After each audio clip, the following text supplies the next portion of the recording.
deben reconocerse activos de terceros recibidos en comodato, préstamo, consignación o similares, sin tener la propiedad legal.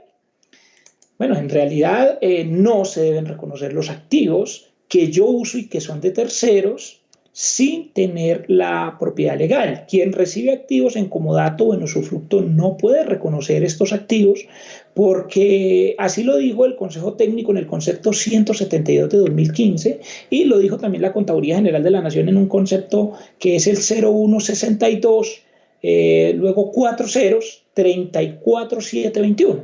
¿Y por qué es importante tener claridad de esto? Porque digamos que uno de los mitos de NIF es que usted debe reconocer todos los activos que no son de su propiedad, que por el simple hecho de que usted los usa. En una pregunta anterior, alguien estaba preguntando sobre si yo tengo, por ejemplo, un terreno que es de una gobernación, digamos que es el terreno de la gobernación de Cundinamarca.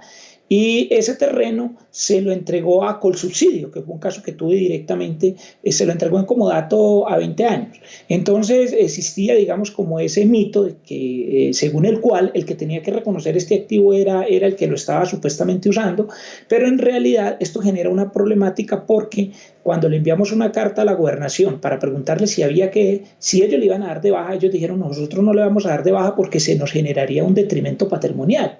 Entonces, como se le generaría un detrimento patrimonial, ellos lo iban a dejar en su propio balance, la gobernación, así no lo usaran, y simplemente lo iban a reclasificar por allá a propiedades de inversión. De manera que Colsubsidio, por decir algo, o una caja de compensación cualquiera, no puede ir a reconocer ese activo en comodato porque entonces quedaría ese mismo terreno en dos contabilidades, la contabilidad de la gobernación y la contabilidad de Colsubsidio, por decir algo, que fue un caso que me preguntaban en algún momento.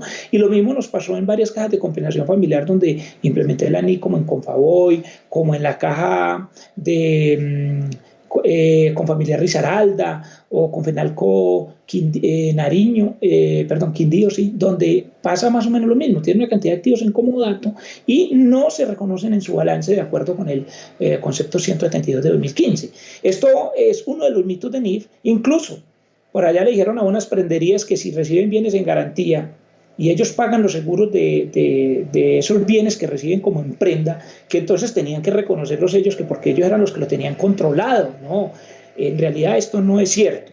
Y tampoco se reconocen, digamos, las mercancías en consignación. ¿Por qué no se reconocen las mercancías en consignación recibidas o recibidas en consignación? Porque el dueño no puede darles de baja, porque él no puede decir que ya las vendió, ¿sí? Entonces, eso es un tipo de control, digamos, administrativo y no puede confundirse con un control, digamos, financiero. Yo los invito a que se lean un artículo que tengo publicado en globalcontable.com que se llama La confusión entre uso, control y administración de bienes según la NIF.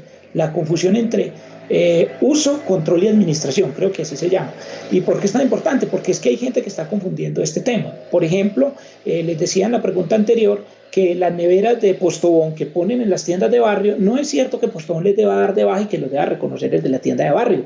Si bien es cierto el control físico lo tiene el de la tienda de barrio, pues no es cierto que las deba reconocer porque el control financieramente hablando lo sigue teniendo el dueño.